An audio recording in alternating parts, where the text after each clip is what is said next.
দর্শক, এ পর্যায়ে সবাইকে আমন্ত্রণ জানাচ্ছি সংবাদপত্রের পর্যালোচনা ভিত্তিক পত্রিকার চোখে দেশ অনুষ্ঠানে।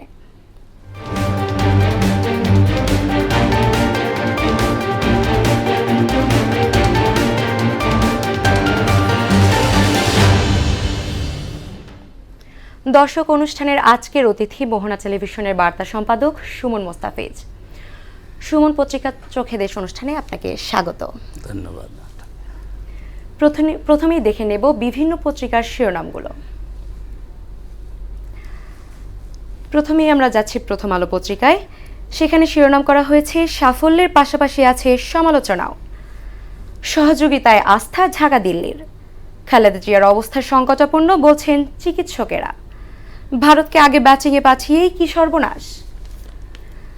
আমরা যদি একটু দৈনিক ইত্তেফাকের দিকে যাই তাহলে সেখানে শিরোনাম করেছে দেখতে পাচ্ছি সমৃদ্ধ ভবিষ্যৎ গড়তে যোগাযোগ, বাণিজ্য সহযোগিতা বাড়ানো সম্মত দুই দেশ। ৭৬ বছরে আওয়ামী লীগ। শত হুমকির মধ্যেও সাংবাদিক সমাজ পেশাগত দায়িত্ব পালন করছে। সমকাল পত্রিকা শিরোনাম করেছে নিরাপত্তা নিয়ে দিল্লিকে আশ্বস্ত করল ঢাকা। রাসেলস ব্যাপারে ক্ষতির চেয়ে ভয় আর গুজব বেশি। এর পরের পত্রিকায় আমরা যদি যাই সেখানে দেখতে পাচ্ছি বাংলাদেশ প্রতিদিন শিরোনাম করেছে বাংলাদেশ ভারত 10 চুক্তি সমঝোতা। সেতু ভেঙে 11 জন নিহত। গভীর রাতে হাসপাতালের সিসিওতে খালেদা জিয়া। যুগান্তর পত্রিকা শিরোনাম করেছে শেখ হাসিনার নেতৃত্বে দীপ্তিময় আওয়ামী লীগ। বাংলাদেশ ভারত সম্পর্ক এগিয়ে নেওয়ার প্রত্যয়, অপ্রতিরোধ্য যাত্রার চ্যালেঞ্জ। জনপ্রিয় পত্রিকা দেশ রূপান্তর থেকে শিরোনাম করেছে টেকসই সহযোগিতায় ঐক্যমত। আওয়ামী লীগ বিশ্বমানের রাজনৈতিক দল, বারবার ভাঙনেও বিকশিত। বৌভাতে যাওয়ার পথে সেতু ভেঙে নিহত নয়। বণিক বার্তা থেকে পড়ছি খেলাপি ছাড়াও ব্যাংক খাতে মেয়াদ উত্তীর্ণ ঋণ এখন 2,57,392 কোটি টাকা।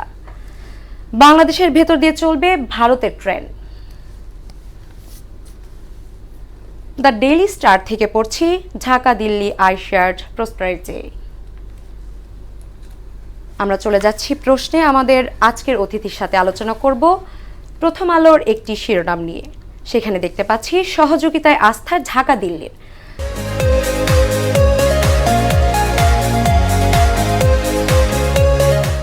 সুমন, আমরা জানি গতকাল প্রধানমন্ত্রী শেখ হাসিনা দিল্লি থেকে 2 দিনের সফর শেষ করে ঢাকা এসেছে। এই বিষয়ে একটু জানতে চাচ্ছি। এটা তো ধন্যবাদ আপনাকে। পূর্ব ঘোষিত সফর ছিল, 2 দিনের সফর শেষে কাল ঢাকায় ফিরেছেন প্রধানমন্ত্রী। তো আমার তো মনে হয় সফর ফলপ্রসূ। এখানে যে উদ্দেশ্য নিয়ে বা বাংলাদেশের যে একটা লক্ষ্য ছিল সেই লক্ষ্য অর্জন করেই প্রধানমন্ত্রী দেশে ফিরলেন। সেখানে 7টি নতুন সমঝোতা এবং 3টি সমঝোতার স্মারক নতুন করে নবায়ন করা হলো। এছাড়া 2টি চুক্তিও স্বাক্ষরিত হয়েছে। বাংলাদেশের সাথে ভারতের সবচেয়ে বড় সমস্যার যে জায়গাটি আমরা জানি, তিস্তার পানি বন্টন। তো এই জায়গাটায় খুব বড় করে আশ্বস্ত করেছেন নরেন্দ্র মোদী, ভারতের প্রধানমন্ত্রী, যে উনি একটি টেকনিক্যাল টিম পাঠাবেন বাংলাদেশ সফরে। তারা হয়তো পর্যবেক্ষণ করবে এবং তিস্তার পানি বন্টন নিয়ে আশা করা যায় যে একটা 2 দেশেরই স্বার্থ রক্ষা হয় এমন একটা ফলপ্রসূ আলোচনা হবে আশা করা যায়। তো সব মিলে আমার মনে হয় যে সফর ফলপ্রসূ একদম বাংলাদেশের জন্য। আমরা যদি এখন ইত্তেফাক থেকে একটা প্রশ্ন নিই, সেখানে আমরা দেখতে পাচ্ছি যে 76 বছরে আওয়ামী লীগ 75 বছর শেষ করে 76 বছরে পদার্পণ করলো আওয়ামী লীগ। বাংলাদেশের সবচেয়ে প্রাচীন এবং ঐতিহ্যবাহী রাজনৈতিক দল। 1949 সালের এই দিনে পুরান ঢাকার রোজ গার্ডেন নামে একটা রেস্টুরেন্টে এর যাত্রা শুরু হয়। প্রথমে অবশ্য এর নাম ছিল বাংলাদেশ আওয়ামী মুসলিম লীগ, নট বাংলাদেশ। তো দলটির অসাম্প্রদায়িক চরিত্র প্রতিষ্ঠার জন্য 6 বছর পরে মুসলিম শব্দটিও বাদ দেয়া হয় নাম থেকে। তখন থেকে আওয়ামী লীগ, বাংলাদেশ আওয়ামী লীগ।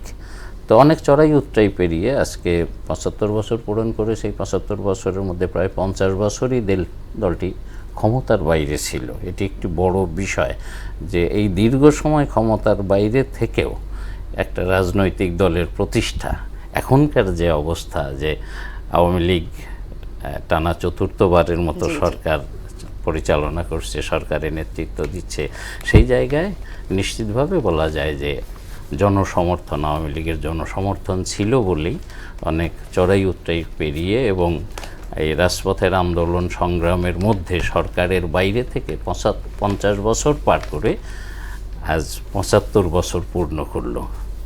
এটি জি, আওয়ামী একদম লীগের গর্বের জন্য সাথে সময়ের সাথে জনগণের জন্য কাজ করে যাচ্ছে আওয়ামী লীগ। নিশ্চিতভাবে। আমরা যদি একটু খেলার দিকে যাই, ভারতকে আগে ব্যাটিংয়ে পাঠিয়েই কি সর্বনাশ? এই হারের ব্যাপারে কি বলবেন? হ্যাঁ, সেটা বাংলাদেশ তো এখন বাংলাদেশের সেমিফাইনালের আশাটা এখন দূর সুড়ঙ্গের আলোর মতো, যদিও আশা শেষ হয়ে যায়নি, কিছু ক্যালকুলেশন আছে আর কি পরবর্তী খেলাগুলো নিয়ে। তবে কালকের জয়টা বাংলাদেশের জন্য খুব প্রত্যাশিত ছিল, যদিও কঠিন, আমরা জানতাম যে শক্তিশালী প্রতিপক্ষ, একদম। তবে প্রত্যাশিত ছিল জয়টা, এই জয় পেতে ভালো হতো। তো এখানে বলা হচ্ছে, পত্রপত্রিকা লিখছেন, সমালোচকরা বলছেন যে ভারতকে ব্যাটিংয়ে না পাঠিয়ে যদি বাংলাদেশ ব্যাটিংয়ে থাকতো বোধহয় সিদ্ধান্তটা সঠিক হতো। এমনকি টসের পরে ভারতের অধিনায়ক বলেছেনও যে টস জিতলেও তারা ব্যাটিংটাই পছন্দ করতেন, ব্যাটিংটাই চুজ করতেন। তো সেই বিবেচনায় মনে হয় যে ব্যাটিংয়ে পাঠানো ভুল সিদ্ধান্ত ছিল, হয়তো তাই। সুমন, আপনাকে ধন্যবাদ।